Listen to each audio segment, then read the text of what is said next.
DK CM ಆಗೋ ಭವಿಷ್ಯವಾಣಿಗೆ ಭೈರವಿ ಅಮ್ಮ ಬೇಕು. ಪ್ರತಿಯೊಂದು ವಿಚಾರದಲ್ಲೂ ಕೂಡ ಡಿಕೆಶಿ ಬೇಕಿತ್ತು. ಸೊ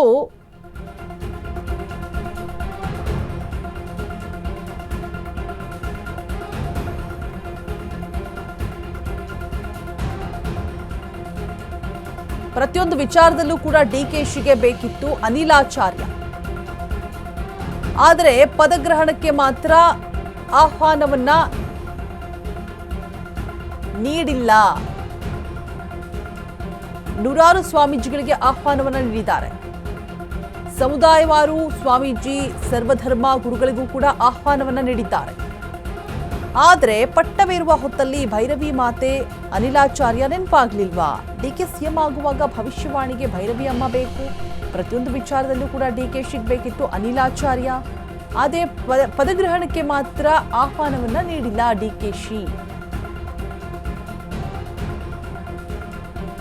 8 ವರ್ಷದ ಹಿಂದೆಯೂ ಕೂಡ ಡಿಕೆ ಮನೆಗೆ ಹೋಗಿ ಸಿಎಂ ಆಗ್ಲೆಂದು ಆಶೀರ್ವಾದವನ್ನ ಮಾಡಿರ್ತಾರೆ. ಡಿಕೆಶಿ ಸಿಎಂ ಆಗಬೇಕು ಅಂತ ಹೇಳ್ಬಿಟ್ಟು ಹರಿದ್ವಾರದಲ್ಲೂ ಕೂಡ ವಿಶೇಷ ಪೂಜೆಯನ್ನ ಮಾಡಿರ್ತಾರೆ ಭೈರವಿ ಮಾತೆ.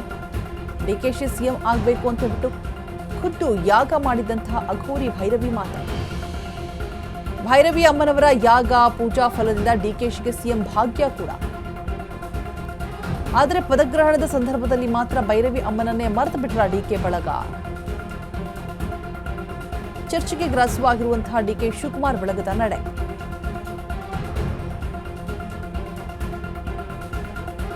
ಡಿಕೆ ಸಿಎಂ ಆಗೋ ಭವಿಷ್ಯವಾಣಿಗೆ ಭೈರವಿ ಅಮ್ಮ ಬೇಕಾಗಿತ್ತು. ಆದರೆ ಈಗ ಯಾಕೆ? ಪ್ರತಿಯೊಂದು ವಿಚಾರದಲ್ಲೂ ಕೂಡ ಡಿಕೆಶಿಗೆ ಬೇಕಿತ್ತು ಅನಿಲಾಚಾರ್ಯ. ಸೊ ಇಬ್ಬರಿಗೂ ಕೂಡ ಆಹ್ವಾನ ಕೊಟ್ಟಿಲ್ಲ, ಆಹ್ವಾನ ಸಿಕ್ಕಿಲ್ಲ. ಪದಗ್ರಹಣಕ್ಕೆ ಮಾತ್ರ ಬೇಡ್ವಾ? ಜಾಣ ಮರೆಗುಣ ಇದು. ನೂರಾರು ಸ್ವಾಮೀಜಿಗಳಿಗೆ ಆಹ್ವಾನ ಕೊಟ್ಟಿದ್ದಾರೆ. ಇವರಿಬ್ಬರನ್ನು ಮಾತ್ರ ಯಾಕಾಗಿ ಬರುತ್ತಾ?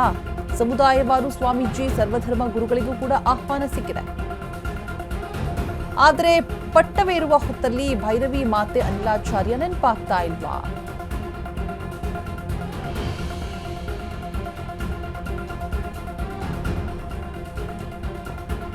ಪಟ ಫೈನಲ್ ಆಗ್ತಾ ಇದ್ದಂತೆ ಡಿಕೆ ಕರೆ.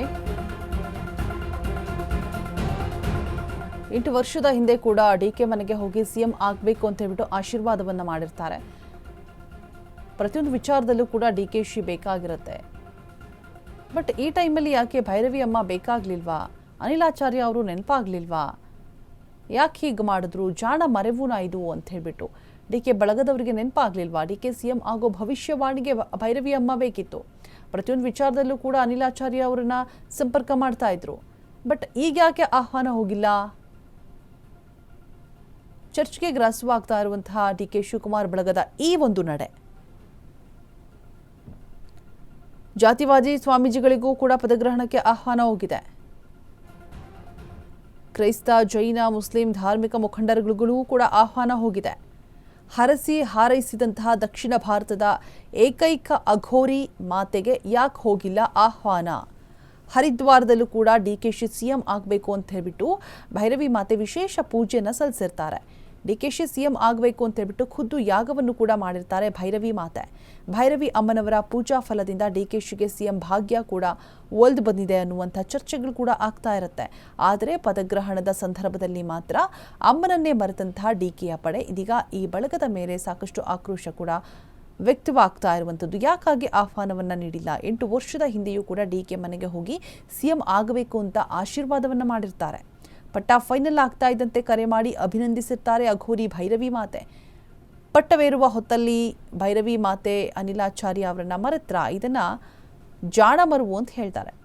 ಪ್ರತಿಯೊಂದು ವಿಚಾರದಲ್ಲೂ ಕೂಡ ಡಿಕೆಶಿಗೆ ಬೇಕಾಗಿದ್ದಂತಹ ಅನಿವಾರ್ಯವಾಗಿದ್ದಂತಹ ಅನಿಲಾಚಾರ್ಯ.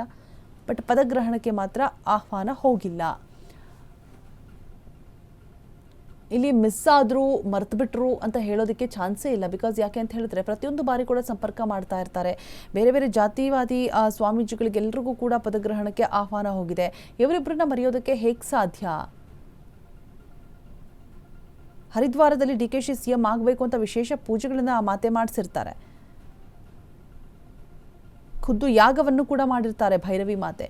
ಸೊ ಯಾಕಾಗಿ ಹೋಗಿಲ್ಲ ಆಹ್ವಾನ ಅನ್ನುವಂಥ ಒಂದು ಪ್ರಶ್ನೆ. ಅದರ ಜೊತೆಗೆ ಜಾಣ ಮರುವುನ ಇದು ಅಂತ ಹೇಳಿಬಿಟ್ಟು ಪದಗ್ರಹಣಕ್ಕೆ ಆಹ್ವಾನವನ್ನು ನೀಡದೇ ಇರುವಂತಹ ವಿಚಾರ.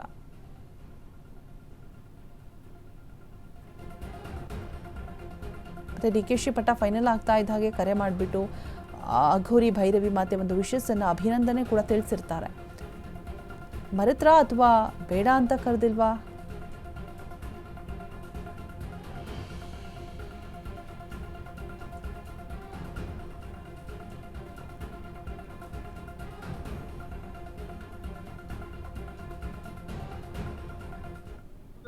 ಅಮ್ಮಾಜಿ, ಶಿವಕುಮಾರ್ ಹೇಗಿದ್ದೀರಿ?